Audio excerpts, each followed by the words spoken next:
मेरे प्यारे बच्चों, एक बार फिर से आप लोगों का पद्मा मैथमेटिक्स में स्वागत है। इस चैनल के माध्यम से आप लोगों को क्लास 10 के मैथमेटिक्स सब्जेक्ट की जानकारी दी जा रही है। अभी तक हम लोग गणित के 4 चैप्टर को पढ़ चुके हैं। अब हमारा 5वां चैप्टर है अरिथमेटिक प्रोग्रेशन, जिसे हिंदी में हम लोग समांतर श्रेणी भी कहते हैं। इस चैप्टर को आगे बढ़ाते हुए हम लोग कुछ फोटोग्राफ्स को देखेंगे। जैसा कि आप देख पा रहे हैं कि यह सूरजमुखी का फूल है, उसके बाद यह भुट्टे पर लगे दाने का चित्र है, उसके बाद मधुमक्खी के छत्ते का चित्र है। इन सभी चित्रों में आप एक विशेषता देख रहे होंगे कि एक आकृति जो है बार बार रिपीट हो रही है। इस तरह से अन्य कुछ फिगर को भी देख के आप लोगों को समझ में आ रहा होगा कि कोई एक खास आकृति बार बार रिपीट हो रही है, यानी कि किसी पैटर्न का अनुसरण हो रहा है। इस तरह से हम कह सकते हैं कि प्रकृति में अनेक वस्तुएं एक निश्चित प्रतिरूप का अनुसरण करती हैं। इसी प्रकार से मैथमेटिक्स में भी कुछ ऐसे पैटर्न है जिसका अध्ययन हम इस चैप्टर के माध्यम से करने जा रहे हैं। इसमें भी हम देखेंगे कि मैथमेटिक्स किस तरह से एक खास पैटर्न का बार बार अनुसरण करती है। इसका अध्ययन इस चैप्टर के माध्यम से हम करेंगे, तो आगे आप देखते रहें। मैथमेटिक्स में हम लोग पैटर्न समझने के लिए एक एग्जांपल हम लोग ले सकते हैं कि मान लीजिए कि आपके फैमिली में 4 मेंबर हैं। एक आपके फादर हैं, उसके बाद मदर है, और उसके बाद आप हैं, और आपका एक छोटा भाई है। आपका एक छोटा भाई है। आपके पिताजी जो है आपकी माँ को 2000 रुपया का नोट देती है और यह कह के देती है कि आपको वह पर डे 20 रुपया 30 रुपया दे, आपको मिले 30 रुपया, और आपके ब्रदर को, आपके भाई को वह 20 रुपया पर डे दे। तो जैसा कि मान लें कि पहले से आपके पास 100 रुपया है और आपके भाई के पास 50 रुपया पहले से मौजूद है, और आपकी माँ जो है पर डे आपको देती है 30 रुपया। तो ठीक सेकेंड डे आपके पास हो जाता है 130 रुपया, और आपके भाई के पास हो जाता है 70 रुपया। इसके बाद थर्ड डे आपके पास होता है 160 रुपया, और आपके छोटे भाई के पास हो जाता है 90 रुपया। हाँ, यहाँ एक कंडीशन है कि मान लीजिए कि आप खर्च नहीं कर रहे हैं, तो उस पैसे को आप देख सकते हैं इस तरह से ये बढ़ता चला जाएगा, और यह फोर्थ डे आपका 30 रुपया और बढ़ जाता है, तो यह 190 हो जाता है। इसका 20 बढ़ जाने से 110 हो जाता है। और फिफ्थ डे जो है आपके पास हो जाता है 220 रुपये। उसके बाद आपके भाई को हो जाता है 130 रुपया। तो हम क्या देख रहे हैं कि हर एक स्थिति में +30 +30 +30 और यहाँ +30 होता जा रहा है। तो किसी एक खास पैटर्न का अनुसरण कर रही है। और इसमें हम क्या देखते हैं कि यहाँ पर +20 +20, यह भी +20, यह भी +20 होते चला जाता है। तो इस तरह से हम देख रहे हैं कि किसी खास पैटर्न का यहाँ भी अनुसरण किया जा रहा है। और आपके मदर के केस में क्या है कि डेली इनका 50 रुपया आप दोनों को देने में चला जाता है। इसलिए आपके माँ के पास पहले दिन जो है सेकेंड डे बच जाता है कितना, 1950 रुपया बच जाता है, क्योंकि 50 रुपया वह पर डे देती है। थर्ड डे उसके पास कितना होता है, 1900 रुपया हो जाता है। उसके बाद अगले दिन उसके पास कितना हो जाता है, अगले पास 1850 हो जाता है, फिर 1800 हो जाता है। इस तरह से हम क्या देख रहे हैं कि पर डे कुछ न कुछ पैसा इनके पास घटते जाता है। और कितना घटता है, -50। इसके लिए जो है -50, अगले दिन के लिए फिर -50, 50, फिर अगले दिन के लिए -50। तो ये भी एक पैटर्न का फॉलो कर रहा है। इस तरह से हम देखते हैं कि मैथमेटिक्स में जो है एक पैटर्न जो फॉलो होता है वो इस रूप का होता है जो हम एग्जाम्पल में लिए हुए हैं। अगर मान लीजिए कि कोई एक आदमी ए मैन जो है पर मंथ 1000 रुपया जमा करता है बैंक में पर मंथ, तो 12 महीने में जो वह जमा करेगा हर एक महीने का रिकॉर्ड क्या होगा। जैसे मान लीजिए कि जनवरी में वह 1000 रुपया जमा करता है, निश्चित रूप से फरवरी में उसके अकाउंट में 2000 रुपया हो जाएगा, फिर मार्च में उसके अकाउंट में 3000 रुपया हो जाएगा। इस तरह से हम देख रहे हैं क्या कि हर एक मंथ में जो है उसका अमाउंट 100,000 रुपीज बढ़ता चला जाता है।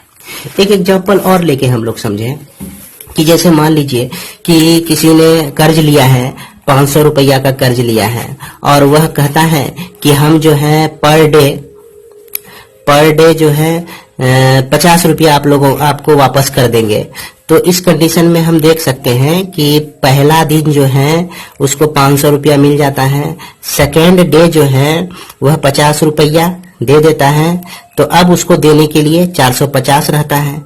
फिर थर्ड डे जो है फिर 50 रुपया वह वापस कर देता है, तो अब देने के लिए उसे 400 रुपया रह जाते हैं। अब फोर्थ डे जो है फिर वह 50 रुपया दे देता है वापस, तो उसको अब देने के लिए 350 रुपया रह जाता है। तो इस कंडीशन में भी हम देख रहे हैं कि यह जो है एक पैटर्न का फॉलो कर रहा है। तो यह पैटर्न जो फॉलो होता है, इस तरह की जानकारी हम लोग अर्थमेटिक प्रोग्रेशन में पढ़ेंगे। इसके अलावे हम और कुछ प्रतिरूपों को देख सकते हैं। जैसा कि आप देख रहे हैं कि यह 1 नंबर, इसमें हम एक प्रोग्रेशन श्रेणी ले रहे हैं जिसमें कि 4 4 4 और 4 इस तरह से लिखा हुआ है। तो इसे देख के ये समझ में आता है कि इसमें +0 +0 +0 मतलब कि एक सिस्टमैटिक ढंग से +0 होते चला जाता है, तो हमको अगला टर्म मिल जाता है। इसके बाद दूसरा हम देखते हैं कि ये मान लीजिए 100 है, इसके बाद 90 हो जाता है, यह 80 हो जाता है, 70 हो जाता है, फिर उसके बाद 60 हो जाता है। इस तरह से हमको एक प्रोग्रेशन मिलता है। इस प्रोग्रेशन में हम क्या देख रहे हैं कि -10 होते चले जाता है, -10। तो यहाँ भी एक तरह का प्रतिरूप मिल रहा है हमको, एक रूप जो है बार बार रिपीट हो रहा है। इसके बाद तीसरा एग्जाम्पल हम लें, 2 ले 4 8 6 सॉरी 2 4 8 16 32 64। इस तरह से अगर हम एक अगला एग्जाम्पल लें, तो इसे देख के हमको ये समझ में आ रहा है कि इसमें रेशियो जो है, जैसे 4/2 अगर कर दें तो यह 2 आता है, 8/4 कर दें, मतलब कोई भी टर्म का पिछले टर्म से डिवाइड कर दें तो वो हमेशा जो है हमको 2 ही प्राप्त होता है। तो इसमें भी एक तरह का पैटर्न हमको प्राप्त होता है। इसके बाद हम आगे देखें चौथा नंबर कि 10 15 20 25 इस तरह से कोई अगला प्रोग्रेशन हम लोग लें, तो इस प्रोग्रेशन में हम क्या देखते हैं कि +5 +5 +5 इस तरह से 5 हर एक टर्म में बढ़ते चला जाता है। एक एग्जाम्पल और देख सकते हैं हम लोग कि 1/2 1/4 1/6 1/8 1/10 इस तरह से। तो इसमें भी हम देख रहे हैं कि डिनोमिनेटर का हर एक टर्म जो है 2 2 2 2 इसमें बढ़ते चले जा रहा है। तो इस तरह से हम देख सकते हैं कि यह जो प्रोग्रेशन है, यह प्रोग्रेशन, यह श्रेणी जो है हमेशा एक प्रतिरूप का अनुसरण करती है, जिसको हम लोग श्रेणी कहते हैं, प्रोग्रेशन कहते हैं। तो इसको हम लिख सकते हैं कि जब किसी पैटर्न का अनुसरण हो तो प्रोग्रेशन कहने का मतलब श्रेणी प्राप्त होता है। तो अब यहाँ पर यह श्रेणी जो है, यह प्रोग्रेशन जो है कितने तरह का होता है, इसके बारे में हम लोग जाने। तो यह जो होता है मुख्यतः बेसिकली 3 तरह का होता है, और भी पहला है आपका अरिथमेटिक प्रोग्रेशन,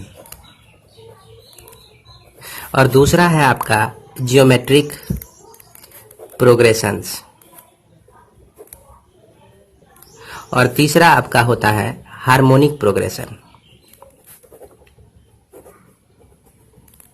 तो पहला को हम लोग हिंदी में समांतर श्रेणी भी कहते हैं, और इसी चीज को हम लोग को क्लास 10 में पढ़ना है। क्लास 10 में इसको हमें पढ़ना है, और यह आप हायर क्लासेस में जाके पढ़ेंगे। ये क्लास आप 11 में पढ़ेंगे 11 में पढ़ेंगे, क्लास 11th क्लास में पढ़ेंगे। तो इसको आगे बढ़ाते हैं, और हम लोग जानते हैं कि यह अर्थमेटिक प्रोग्रेशन क्या होता है। इसका शॉर्ट फॉर्म जो है एपी होता है। तो याद रखें कि एपी का मतलब होता है अर्थमेटिक प्रोग्रेशन। अब हम लोग देखेंगे अर्थमेटिक प्रोग्रेशन का डेफिनेशन देखेंगे। अर्थमेटिक प्रोग्रेशन को हम इस तरह से डिफाइन कर सकते हैं कि एक समांतर श्रेणी संख्याओं की एक ऐसी सूची है जिसमें प्रत्येक पद, पहले पद को छोड़कर,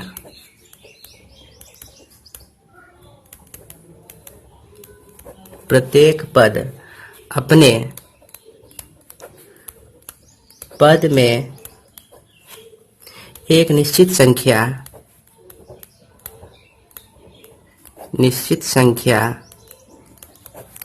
जोड़ने पर प्राप्त होती है।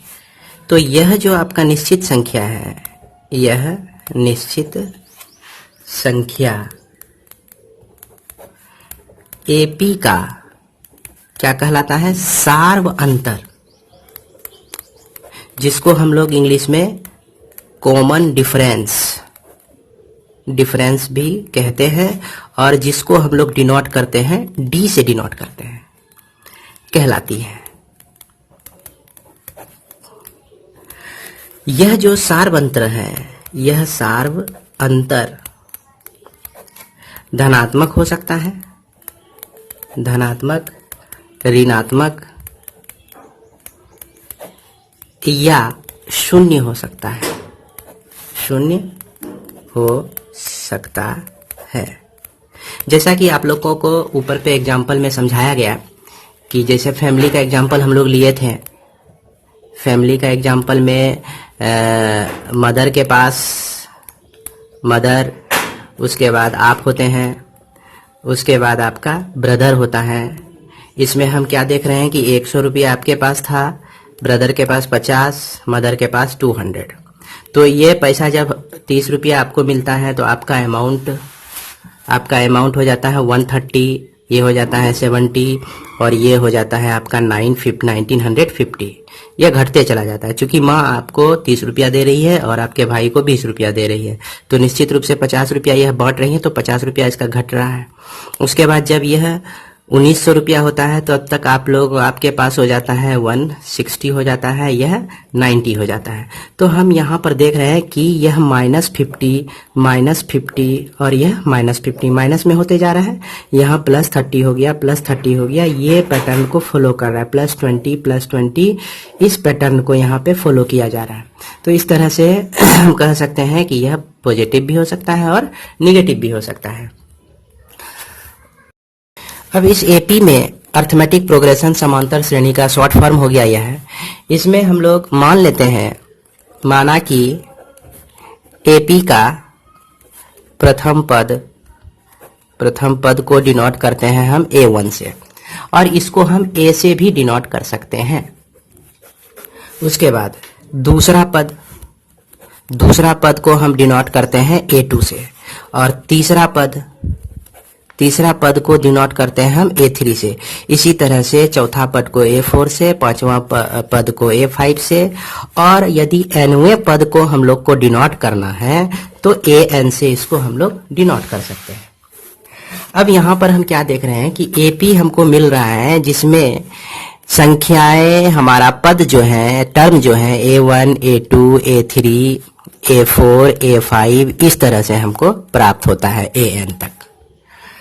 इसके बाद परिभाषा हमारा क्या कहता है, इसमें हम जान रहे हैं कि निश्चित संख्या, माना निश्चित संख्या जो है आपका D है, और इस तरह से यदि निश्चित संख्या D हमको प्राप्त हो तो हम अगर पहले पद में D को ऐड कर दें तो हमें दूसरा पद प्राप्त होता है, यानी कि A plus D equal to A2 प्राप्त होता है। अब देखें इसको हम क्या लिख सकते हैं, इसको हम लिख सकते हैं कि A2 minus A equal to D भी लिख सकते हैं।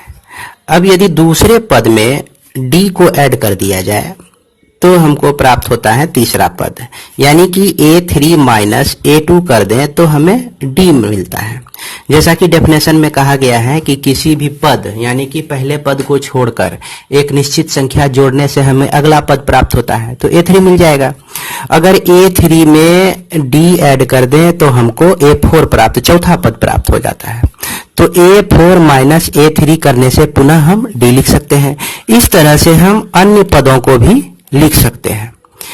एक बात अब यहां पर एक चीज ध्यान देना है कि इतना सा पढ़ने के बाद जो है आप लोग एक्सरसाइज 5.1 को आसानी से बना सकते हैं।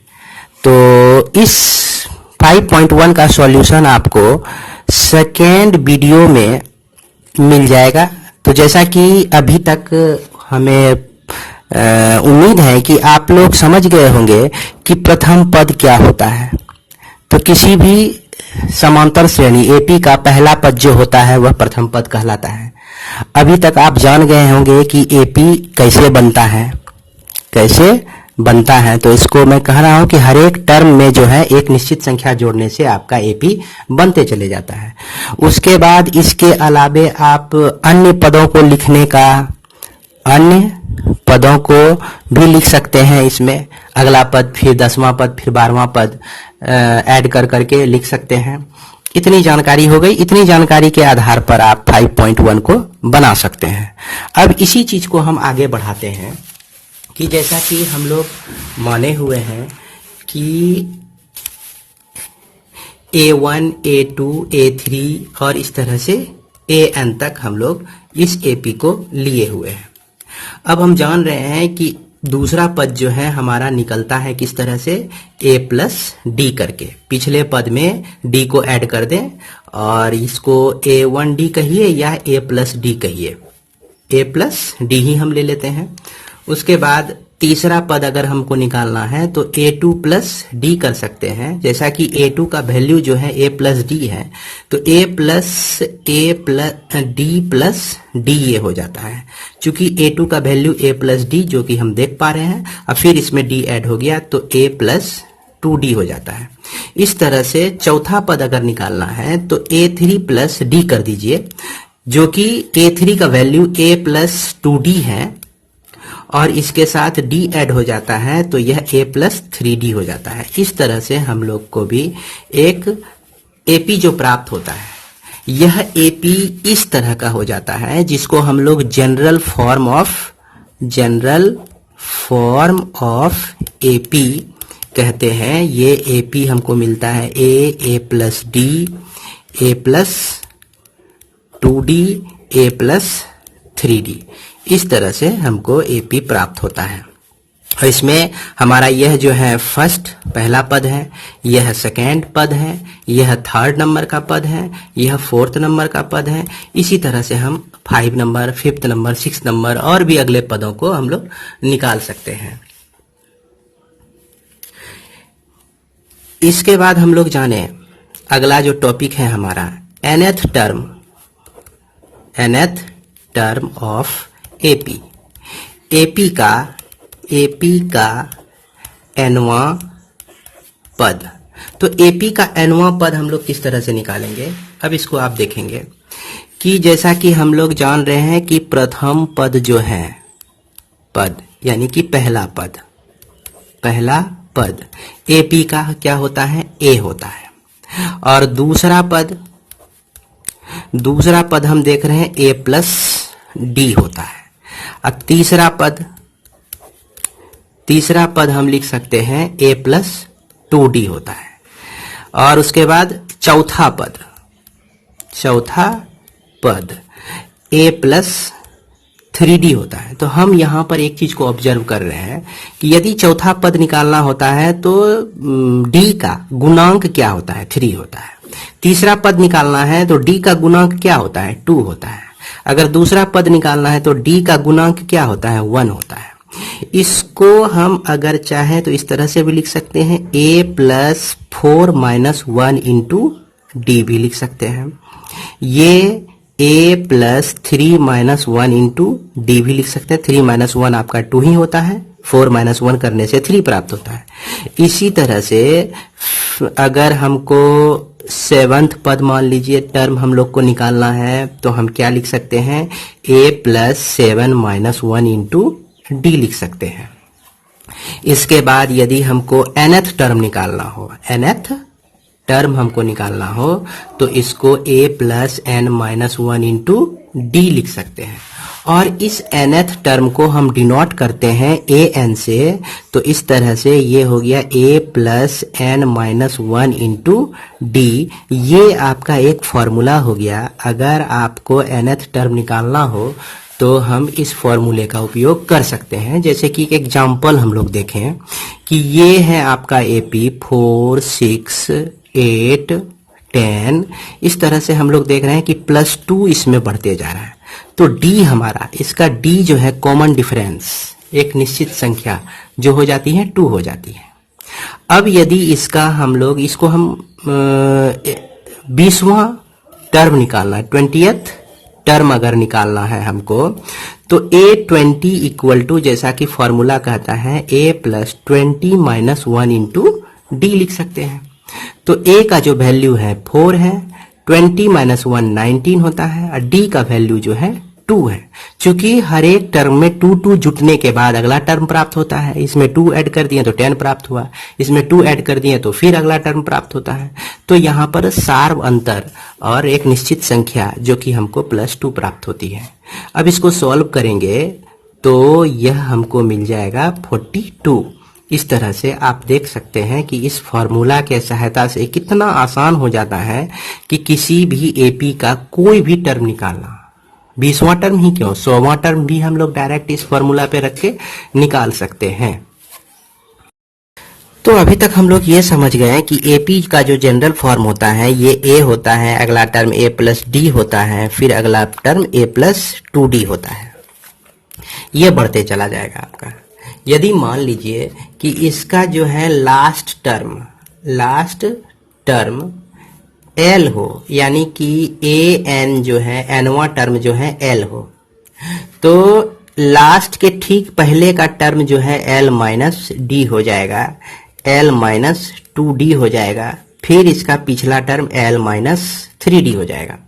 तो ये किस तरह से हो जाता है इसको आप समझिएगा कि जैसा कि हम A प्लस 2D अगला टर्म, फिर अगला टर्म A प्लस 3D, इस टर्म्स के पीछे आप आते हैं तो निश्चित रूप से एक D घट जाता है। फिर यहां से आप इस प्रीवियस टर्म में जाते हैं तो हम यहां देख रहे हैं कि एक D इसमें घट जाता है। तो अगर हम लेफ्ट से राइट यहां जा रहे हैं तो D यहां प्लस होते चले जाता है, और राइट से अगर हम लेफ्ट आते हैं तो D माइनस होते चले जाता है। इस तरह से लास्ट टर्म जो है, लास्ट टर्म कहने का मतलब अंतिम पद जो है हमारा, अगर L हम लोग लेते हैं तो अंतिम से दूसरा पद क्या हो जाएगा, अंतिम से दूसरा पद L माइनस D हो जाएगा, जैसा कि आप देख पा रहे हैं। उसके बाद अंतिम से तीसरा पद क्या लिख सकते हैं, L माइनस 2D लिख सकते हैं। तो इस तरह से हम अंतिम से nवां पद अगर लिखें, nवां पद, तो यह हो जाएगा आपका L minus n minus 1 into D लिख सकते हैं। यानी कि अंतिम से nवां पद अंतिम से nवां पद के लिए एक फॉर्मूला आपको मिल जाता है जिसको हम लोग यूज कर सकते हैं। हाँ, यहाँ पर जो है हमको पता होना चाहिए कि इसका अंतिम पद क्या है। इसके बाद इतना सा जो आप पढ़े, इसके आधार पर आप लोग एक्सरसाइज 5.2 को सॉल्व कर सकते हैं। और सबसे पहले आप ये कोशिश करें कि खुद से यह 5.2 सॉल्व हो जाए। अगर आपसे सॉल्व नहीं होता है तो आप इसके संबंध में वीडियो नंबर 3rd वीडियो आप लोग देख सकते हैं। तो अर्थमेटिक प्रोग्रेशन का एपी का जो तीसरा वीडियो होगा उसमें 5.2 एक्सरसाइज 5.2 का सारा सॉल्यूशन आपको मिल जाएगा। इसके बाद हम लोग आगे बढ़ते हैं। आगे हम लोग बढ़ते हुए ये जाने कि sum of first n terms of an AP. तो इसको हम लोग क्या लिखेंगे, हिंदी में क्या समझ रहे हैं कि किसी एपी के n पदों का योग। तो इसका योग निकालने के लिए जैसा कि हम लोग जान रहे हैं कि एपी जो है हमारा a है, a प्लस डी है, a प्लस 2d है। इस तरह से हमारा यह एपी है। इसके बाद ये आपका एपी हो गया। मान लेते हैं कि माना कि एपी के n पदों का योग जो है Sn द्वारा सूचित किया जाता है। किसके द्वारा सूचित किया जाता है? Sn द्वारा। तो इस Sn को हम लिख सकते हैं a पहला पद, दूसरा पद a प्लस डी। चूंकि यहाँ योग निकालना है तो इसीलिए सारे पदों को हम जोड़ते हुए चले जाएंगे, a प्लस 3d। इसके बाद हम लास्ट पहुंचते हैं। तो लास्ट हमारा जो है an पद जो होता है इसको हम लोग क्या लिख सकते हैं? मान लीजिए इसको हमने लिया L लिया, ये L लिया और L के पहले का पद L माइनस डी, फिर इसके पहले का पद L प्लस माइनस 2d। इस तरह से हम पीछे से भी इसको लिख सकते हैं। उसके बाद इसी Sn को हम क्या किए कि पीछे से हम लोग इस तरह से लिख देते हैं, यानी कि जो सबसे पीछे का टर्म है उसको सबसे पहले, जो सेकेंड लास्ट टर्म है यानी कि अंतिम से दूसरा, तो इसको हम लिख दिए यहाँ पर L minus D second number में, फिर तीसरा नंबर जो है L माइनस 2d, इस तरह से लिख दिए। इस तरह से हम लोग लिखते चले जाते हैं। जहां अंतिम वाला पद है तो यहाँ भी प्लस होगा, जहां अंतिम पद है वहां उसके नीचे a आ जाता है और दूसरा पद इसके सेकेंड लास्ट टर्म के नीचे आता है जो कि a प्लस डी होता है और इसके बाद a प्लस 2d होता है। तो यहाँ आप देख सकते हैं कि यदि हम इसको ऐड कर दें, क्या कर दें? ऐड कर दें, ऐड कर देते हैं। तो ऐड करने से क्या होता है कि Sn प्लस Sn ये 2Sn हो जाता है। उसके बाद इसमें प्लस में d है, इसमें माइनस में d है, कैंसिल हो जाएगा। इसमें प्लस में 2d है, माइनस में 2d है, कैंसिल हो जाएगा। इसी तरह से ये d वाले जितने भी टर्म होंगे सब आपका कैंसिल हो जाएगा, कट जाएगा। तो आपके पास बच जाता है a प्लस एल बच जाता है। पहले पद से a प्लस एल मिलता है, दूसरे पद में भी देखिए a प्लस एल ही मिला आपको, a प्लस एल ही मिला। तीसरे पद से भी देखिए क्या मिलता है, a प्लस एल ही मिलता है। इस तरह से यह टोटल पद कितना हो जाएगा। और लास्ट में भी देख रहे हैं कि हम a प्लस एल ही प्राप्त होता है। सेकेंड लास्ट में भी आप देख सकते हैं a प्लस एल ही मिलता है हमको। इस तरह से ये हमको पद मिलते हैं और ये जो टोटल पद है ये कितने पद हैं इस पे विचार किया जाए तो n पदों की संख्या, n पद हैं, n पदों की संख्या नहीं, n पद हैं इसमें। ओके, तो जब यहाँ पर टोटल पदों की संख्या n है तो अगर कोई एक संख्या बार बार रिपीट हो, जैसे मान लीजिए कि 10-10 रुपया आपको 20 जगह से मिल रहा है तो कितना रुपया हो जाएगा, तो 10 को 20 से मल्टीप्लाई कर देंगे तो आपको 200 रुपया मिल जाएगा। इसी तरह से यहाँ पर हम लिख सकते हैं कि 2SN equal to A plus L जो है कितने टाइम्स हैं आपका, N टाइम्स हैं, तो N into A plus L लिख सकते हैं इसको। अब इसको आप सॉल्व करते हैं तो SN equal to N by 2 into A plus L लिख सकते हैं आप। इसके बाद हम लिख सकते हैं इसमें कि SN equal to N by 2 into प्रथम पद और जोड़ क्या हो गया आपका अंतिम पद। तो ये सम निकालने का एक फॉर्मूला आपको प्राप्त होता है। अब यदि n पदों का सम निकालना हो तो इस तरह से भी हम लोग निकाल सकते हैं। अब यदि मान लिया जाए कि अंतिम पद जो है आपका L है, इसको हम an भी ले सकते हैं, nवां पद मान लीजिए अंतिम पद है। तो an को निकालने का फॉर्मूला क्या है कि nth पद को निकालने का सूत्र क्या है, इसको लिख सकते हैं a into n minus 1 into D लिख सकते हैं। अब देखिए फिर से ये समीकरण आपका ऊपर का जो फॉर्मूला है किस तरह का रूप का हो जाता है, a प्लस an भी लिख सकते हैं, चूंकि l के जगह पर an को रिप्लेस कर सकते हैं। उसके बाद ये SN इस तरह से भी लिखा जा सकता है, a प्लस an के स्थान पर हम a plus n minus 1 into d इस तरह से भी लिख सकते हैं। तो SN equal to n by 2 into 2a plus n minus 1 into d. तो यह भी एक फॉर्मूला आपको प्राप्त होता है। इस तरह से आप देख सकते हैं आपको 3 फॉर्मूला प्राप्त होता है जो कि a प्लस an इस फॉर्म का भी है, और तीसरा आपको SN equal to n by 2 into a plus l ये भी फॉर्मूला प्राप्त होता है।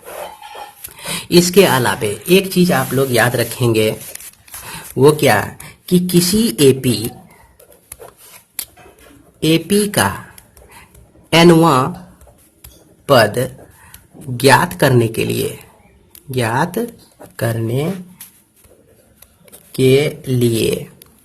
अब जैसे मान लीजिए कि किसी एपी का nवां पद आपको ज्ञात करना है, an ज्ञात करना है, तो इसको आप किस तरह से ज्ञात कर सकते हैं। हम तो एक फॉर्मूला तो जान ही रहे हैं आप, a into n minus 1 into d, इस फॉर्मूला को तो जान ही रहे हैं। इसके अलावे एक फॉर्मूला अभी तक में और बन जाता है जिसको आप ध्यान से देख सकते हैं कि किसी एपी का nवां पद ज्ञात करने के लिए एपी के n पदों के योग को उसी एपी के n माइनस 1 पदों के योग में घटाने से प्राप्त होता है। तो यहाँ पर ये जैसा स्टेटमेंट कर रहा है, इस स्टेटमेंट के आधार पर an जो प्राप्त होता है, n पद का योग को हम लोग SN से डिनोट करते हैं। अब n माइनस 1 पदों का योग, तो इसको हम लोग माइनस SN माइनस 1, यानी कि n माइनस 1 पदों का योग SN माइनस 1 से हम लोग डिनोट करेंगे। इस तरह से an को निकालने के लिए एक फॉर्मूला और हम लोग को मिलता है, इसको भी ध्यान में रखें, इसका भी यूज हम लोग प्रॉब्लम बनाने में करते हैं। इसके बाद हम लोग लास्ट में एक चीज जान लें कि यह जो एपी होता है फिनाइट भी हो सकता है, इनफिनाइट भी हो सकता है, फिनाइट भी हो सकता है, इनफिनाइट भी हो सकता है।